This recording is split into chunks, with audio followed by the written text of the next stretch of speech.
সমীরবাবু, কথা কলিকে কি আপনার এই মুকুট চুরির ব্যাপারে সন্দেহ হয়?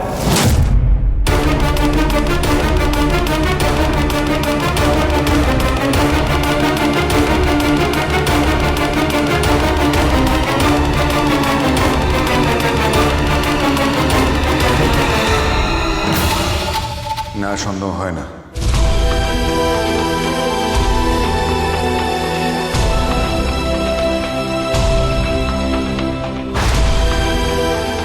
কথা খুব ভালো মেয়ে, ও আমাদের পরিবারের জন্য অনেক ভালো কাজ করেছে। তাই আমার বাবা শশীভূষণ গুহ আমাদের কুলদেবী মা আনন্দের নির্দেশে কথাকে আমাদের বাড়িতে বড় নাচ বউ করে নিয়ে এসেছে।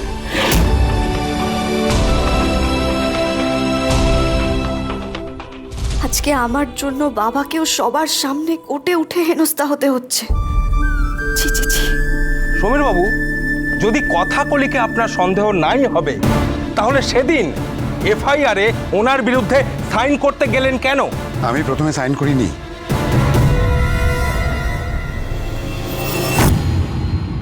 আসলে পরিস্থিতিটা এমন হয়ে গিয়েছিল যে আমি এফআইআর এ সাইন করি, কিন্তু বিশ্বাস করুন বাধ্য হয়ে আমি এফআইআর এ সাইন করেছিলাম। একটা রিটেন কমপ্লেন জানাতে হবে যে সন্দেহের তীরটা কথার দিকে, আর সেই কথার ভিত্তিতেই আমরা ওকে গ্রেফতার করব। কথার বিরুদ্ধে এফআইআর করব? নইলে কাজটা আমরা কিসের ভিত্তিতে শুরু করব বলুন তো? আপনার এই ভুলের জন্য আজ কথাকে এত অপমান সহ্য করতে হচ্ছে।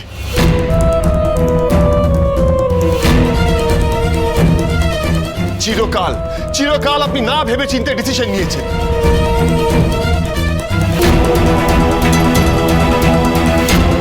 আপনার এই ভুলের জন্য একদিন আমার মাকেও বাড়ি ছেড়ে চলে যেতে হয়েছিল। কি হচ্ছেটা কি? পেছন থেকে কেউ কথা বলবেন না। আপনার যা বলার কাঠগড়ায় এসে বলবেন। এখন বসুন। বাবু, প্লিজ প্রসিড। ধর্মাবতার, যিনি পরিবারের জন্য ভাবেন, পরিবারের খেয়াল রাখেন, তিনি কি অপরাধ করতে পারেন না? সমীরবাবু যাকে বিশ্বাস করতেন, তিনি মনে করতেন যিনি কোনো অপরাধ করতে পারেন না, কিন্তু তিনিও সেদিন বাধ্য হয়েছিলেন ওনার বিরুদ্ধেই এফআইআর সাইনটা করতে। আমি এই কাজটা করিনি, আমি সত্যি এই কাজটা করিনি। বিশ্বাস করুন, আমি মা আনন্দের মুকুট বদলে দিইনি। এভাবে মাঝখানে কথা বলা যায় না। এটা কোর্ট।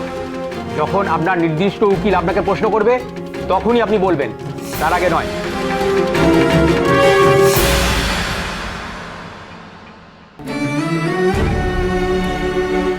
তোর অবস্থাটা আমি বুঝতে পারছি গোবর দেবী, কিন্তু আমি কি করব কিছুই মাথায় আসছে না।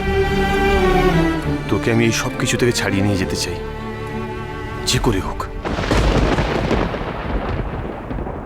সমীরবাবু, আপনি এখন বসতে পারেন। মিলর্ড, আমি কথাগুলিকে কিছু প্রশ্ন করতে চাই। প্রসিড। Thank you. আচ্ছা, কথাগুলি, তুমি যেদিন মুকুট পাহারা দিচ্ছিলে সেদিন কোনো ব্যাপারে তোমার কি সন্দেহ হয়েছিল? মানে কোনো খটকা লেগেছিল? ঠাকুর মশাই পুজো করে গণ্ডি কেটে চলে গিয়েছিলেন। বলেছিলেন যে এই মুকুট যেন কোনোভাবেই গণ্ডির বাইরে না আসে। উনি চলে যাওয়ার পর আমি ভেতর থেকে দরজা বন্ধ করে দিয়েছিলাম, আর তারপর আমার খুব ঘুম পেয়ে গিয়েছিল।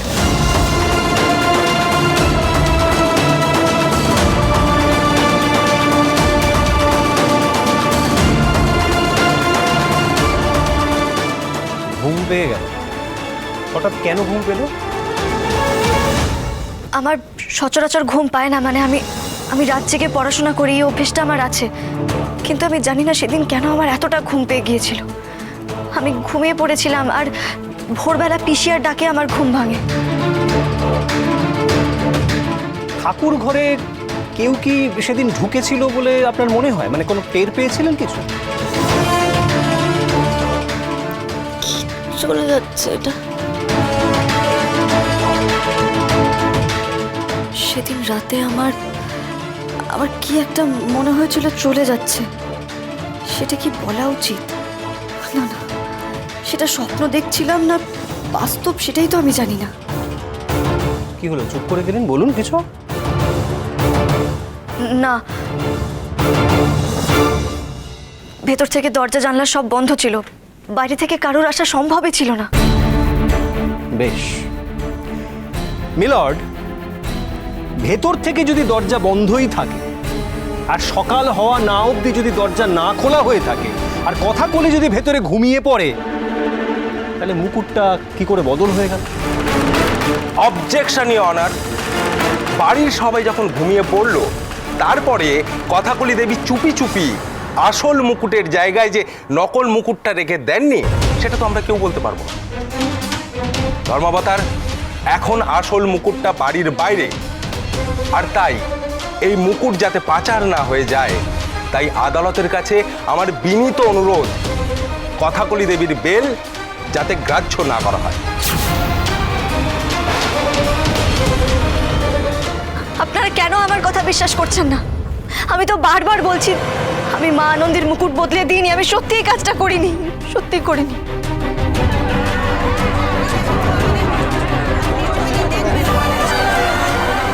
Order, order.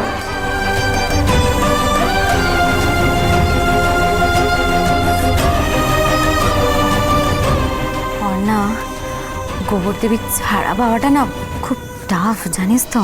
আমারও তাই মনে হচ্ছে। হ্যাঁ গো, আমার খুব ভয় করছে। কথা ঠিক ছাড়া পাবে তো গো? তুমি চিন্তা করো না, শুধু মা আনন্দীকে ডাকো, তিনি আমাদের রক্ষা করবেন। ধর্মাবতার, আমি চাইব চিত্রা গুহ একবার কাঠগড়ায় আসুন।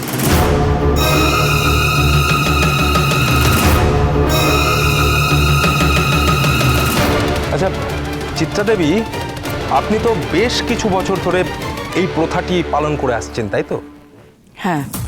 আচ্ছা কোনোবার কখনো কি এরকম ধরনের কোনো ঘটনা ঘটেছিল? মোটেই না, উল্টে সারা রাত জেগে ওই মুকুট পাহারা দিয়েছিলাম আমি।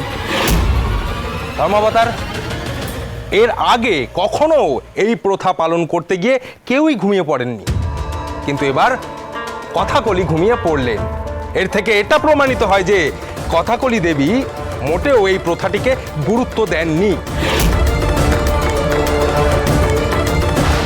আমি যে কেন ঘুমিয়ে পড়েছিলাম সেটা আমি এখনো বুঝতে পারছি না। চিত্রা দেবী, আপনার কথাকে কি সন্দেহ হয়? মানে আপনি কি মনে করেন যে কথা এই কাজটি করতে পারে? যদি আপনার উত্তর হ্যাঁ হয়, তাহলে প্লিজ কোর্টের সামনে বলুন তা কেন। দেখুন, সন্দেহ হচ্ছে, তার কারণ ওই ঘরে একমাত্র কথাই ছিল, সেই জন্য না চাইলেও আমরা সন্দেহ করতে বাধ্য হচ্ছি কথার ওপরে। আর সত্যি কথা বলতে গেলে মানুষ অভাবে পড়লে তার স্বভাব নষ্ট হয়, আমরা সেরকমই শুনেছি। আর কথারা অভাবে আছে, তার কারণ হচ্ছে কথার মামা অরুণবাবু অনেক টাকা ধার নিয়েছিলেন আমার শ্বশুরমশাইয়ের থেকে, আর সেই টাকা এখনো শোধ করে উঠতে পারেনি। তো না চাইলেও সন্দেহের তীরটা কথার দিকেই চলে যাচ্ছে।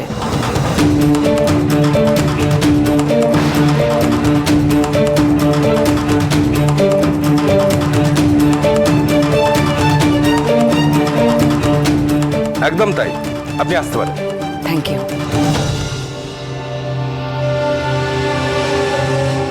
মা না এই জিনিসগুলো একদম ঠিক করে না।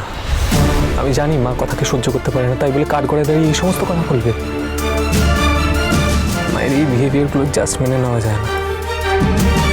তার মানে ধর্মাবতার আর একটা মোটিভ ক্লিয়ার হলো, কথার পারিবারিক আর্থিক অভাব লক্ষ্য করা গেল।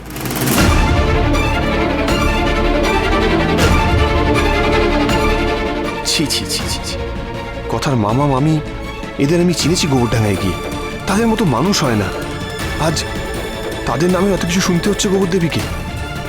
আর জুনি জুনি কি ভাবছে?